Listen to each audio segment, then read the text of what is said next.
Obrigada, senhor presidente, senhores senadores e senhoras senadoras, quem nos ouve pela Rádio Senado, nos vê pela TV Senado. Eu gostaria de ter feito uma parte ao senador Cristóvão, mas não fiz porque estava monitorando a situação no meu estado, o estado do Paraná, de uma grande mobilização que está tendo na Assembleia Legislativa em razão da votação de algumas medidas que o governador do estado mandou àquela casa. E a situação lá está muito tensa, a Assembleia já estava ocupada pelos manifestantes e agora a sala que estava designada para que os deputados fizessem uma sessão quase clandestina também foi ocupada. Então eu estava monitorando e não tive a oportunidade de fazer meu aparte ao senador Cristóvão, mas sei que nós vamos ter oportunidade de debater, discutir, e eu sempre tenho por ele muito respeito e muita consideração. Eu, antes de falar dessa manifestação no Paraná, também quero externar minha solidariedade aos trabalhadores da Petrobras que sofreram com o acidente que tivemos no dia de ontem e seus familiares também. O que está acontecendo no meu estado, senhor presidente e senhores senadores, é algo muito grave.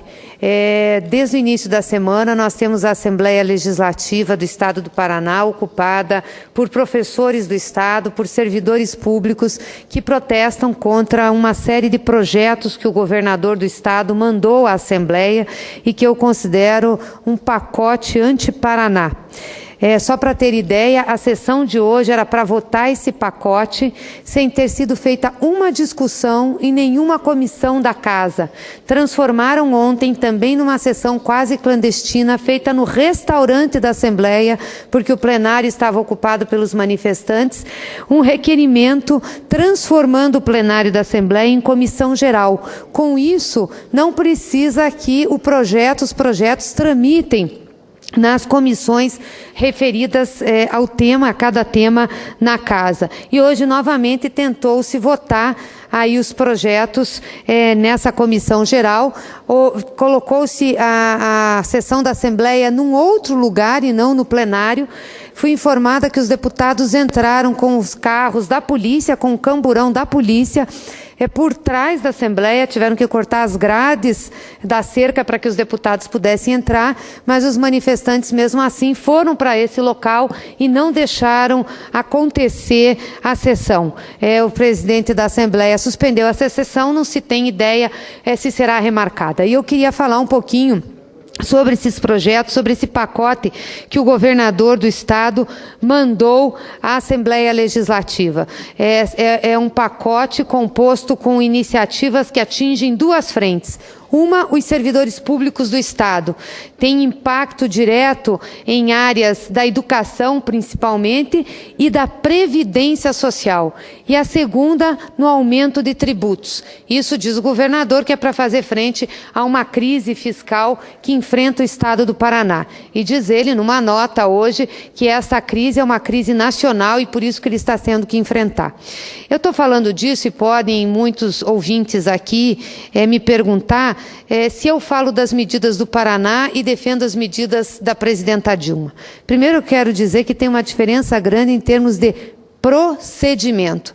As medidas que a presidenta Dilma mandou ao Congresso Nacional são medidas, sim, duras, têm caráter de correção fiscal, mas também estrutural, mas nem de perto se comparam às medidas tomadas pelo governador do estado do Paraná. E vou explicar e vou diferenciar o porquê. E, em segundo lugar, essas medidas vêm através de medida provisória, mas a previsão da sua entrada em vigor é a partir de março, dando prazo e dando tempo para esta Casa conclamar o debate. Tanto que ontem, senador Paim anunciou aqui da mesa que já tinha convocado sessão na Comissão de Direitos Humanos com as centrais sindicais, com os representantes dos trabalhadores, para que nós possamos discutir as medidas. E mesmo uma MP tramita nessa Casa por pelo menos 4 meses. Tem a comissão especial que avalia, os senadores fizeram mais de 600 emendas. Então, portanto, completamente diferente do procedimento adotado pelo governador Beto Richa, que mandou os projetos, não tem 10 dias, pedindo para que a Assembleia votasse na data de hoje, sem considerar e sem deixar que os projetos fossem emendados e sem deixar que esses projetos projetos tramitassem por comissões especiais, senhor presidente. Na realidade, transformou o plenário da Casa numa comissão geral exatamente para fazer esse rito sumário. E o que dizem esses projetos? O primeiro projeto fala sobre a aposentadoria. Além da limitação para a aposentadoria dos futuros servidores do Estado, um projeto semelhante ao que já tivemos aqui, traz uma outra proposta que, no meu entender, é nefasta para a Previdência Estadual. Unifica os fundos administrados pela Paraná Previdência, de modo que o Executivo passa a pagar todos os aposentados com os recursos do Fundo Previdenciário, hoje estimados em 8 bilhões, e também parte dos servidores. E os recursos dos demais fundos do Estado também poderão ser utilizados para o pagamento dos funcionários. O teto para a aposentadoria, como eu falei, já repete um projeto votado aqui em 2012. Mas a unificação dos fundos previdenciário e financeiro representa um golpe na poupança que o Estado vinha fazendo desde 1988, com a finalidade de, em 35 ou 40 anos, passar todos os aposentados para a Paraná Previdência para que essa os pagasse, livrando a receita corrente do Estado desse pesado encargo. A estimativa é que, agora, em 2 anos e meio ou 3, a importância desse fundo, cerca de 8 bilhões de reais, deixe de existir. Isso é muito grave, tem uma consequência grave para o futuro, não das finanças do Estado, para o futuro dos servidores do Estado, que ficarão sem a sua previdência. Eu lamento imensamente que o governador tenha mandado esse projeto para a Assembleia Legislativa. Esse fundo começou com recursos adiantados dos royalties pagos pela União ao governo do Paraná em razão de Itaipu. Então, é de longe a proposta mais polêmica que deveria ser rejeitada pelos deputados, pois ela aniquila a poupança previdenciária e vai tornar-se um caso de insolvência das aposentadorias do Paraná. Em relação aos professores, que pela luta já tiveram cessados alguns retrocessos, mas ainda continua no projeto de lei que a progressão da carreira continuará condicionada à disponibilidade de caixa. Ou seja, acaba a carreira do magistério se não tiver caixa, e como nós estamos vendo, não tem caixa hoje no Estado do Paraná. E é importante dizer que o limite de pessoal previsto na Lei de Responsabilidade Fiscal do Estado do Paraná já extrapolou o limite prudencial. O limite prudencial é de 46,55% das receitas. A folha de pessoal já ultrapassou 47% das receitas. E isso que o governador dizia, logo que se elegeu, que as finanças estavam em ordem. E dizia também isso para retirar os empréstimos junto ao governo federal, inclusive mentindo sobre o limite de pessoal em relação à folha. Para completar esse quadro triste e trágico que estamos vivendo lá, também tem mudanças tributárias. Com claros e evidentes sinais de desequilíbrios financeiros no caixa, excesso de despesa de custeio da máquina pública, o governo do Paraná adota o caminho mais cômodo para voltar ao equilíbrio, o aumento da carga tributária. Nos 3 anos de mandato do atual governador, de 2011 a 2013, as receitas do Paraná aumentaram em 44,8%. Foi o ICMS que mais cresceu de todos os estados brasileiros. Paraná, primeiro estado em arrecadação de 2011 a 2013. O PIB paranaense, no mesmo período, cresceu 12,53%. Entretanto, o ICMS, ou seja, o aumento de arrecadação do ICMS foi de 25,25%. Aumentou cerca de 2 vezes mais rápido que o aumento de riqueza do Paraná.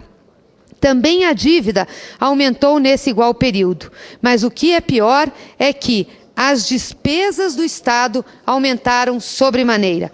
Passaram de 17 bilhões para 26, um aumento de 53,5% de expansão. Então, vejam bem, senhor presidente, senhores senadores, enquanto a receita aumentou 44% e foi a receita que mais aumentou, a despesa aumentou 53%. É impossível fechar essa conta. E ele dizia que isso era um problema do governo federal. Eu virei a vilã no Paraná porque dizia que eu impedia que o governo federal fizesse as operações de crédito. As operações de crédito foram todas todas liberadas e o governo não está com as contas equilibradas. De quem é a culpa agora? Agradeço, Vossa Excelência.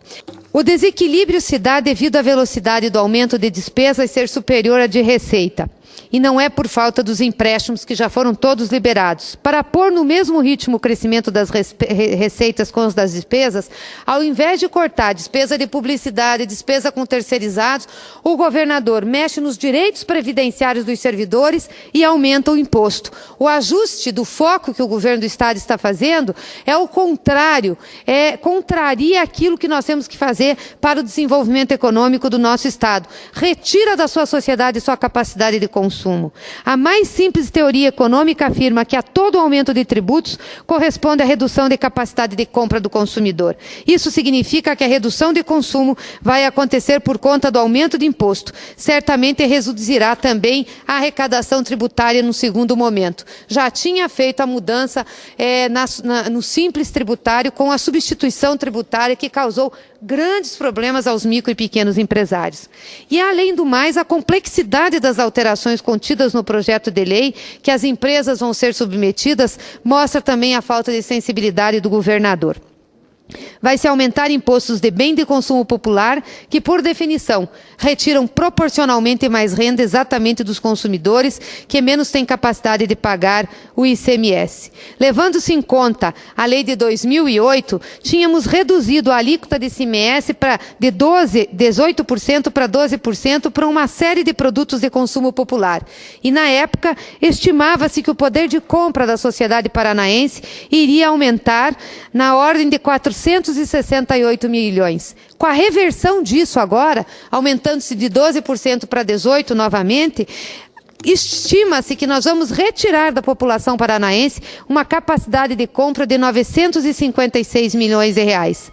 Além disso, mais 200 milhões de reais vão ser arrecadados com o aumento da alíquota do ICMS e também com o aumento em 40% do IPVA, que vai arrecadar 800 milhões. Logo, o governo do Estado, com as propostas de aumento do ICMS e IPVA, retirará da sociedade paranaense um valor estimado de 1 bilhão e 950 milhões de reais que estavam colocados para o consumo. Por tudo isso, é importante que se tenha uma boa e honesta governança de recursos, que se recomenda que se adote uma política de absoluta austeridade e de eficiência do gasto público. Não é respeitoso ao cidadão contribuinte que o governante, sem qualquer exposição de motivos consistente, alegue a necessidade de tirar mais recursos a pretexto de precisar conceder maior efetividade e eficiência na prestação de serviço público, como estava na mensagem que ele encaminhou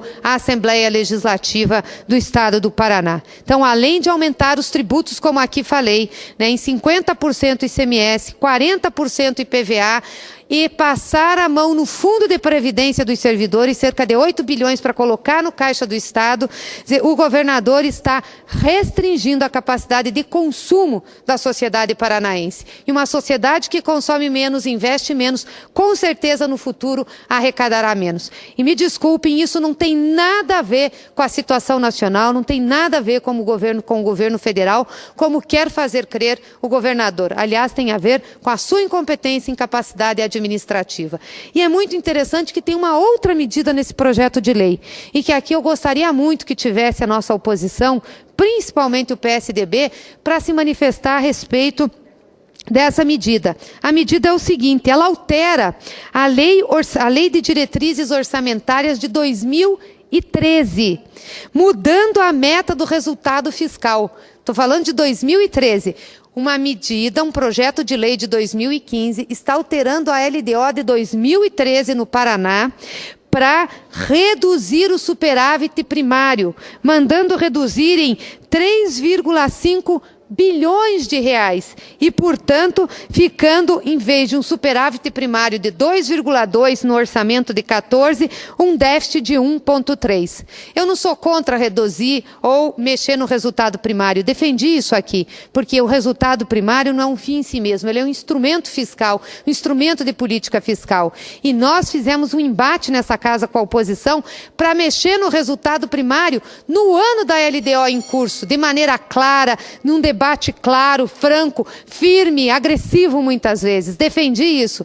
Agora o governador do Paraná, que é do PSDB, está alterando a lei de diretrizes orçamentárias de 2013, para alterar o orçamento de 2014 e tirar um superávit primário de 2,2 bi para colocar um déficit de 1,3 bi. Eu lamento muito essa situação. É uma desfaçatez que a oposição venha nessa casa criticar o governo federal e não olhar o que seus governadores estão fazendo no Estado. Minha solidariedade com os servidores, com os professores do Estado do Paraná, que estão dando demonstração de defesa dos interesses do Paraná e de suas instituições. Muito obrigada, senhor presidente.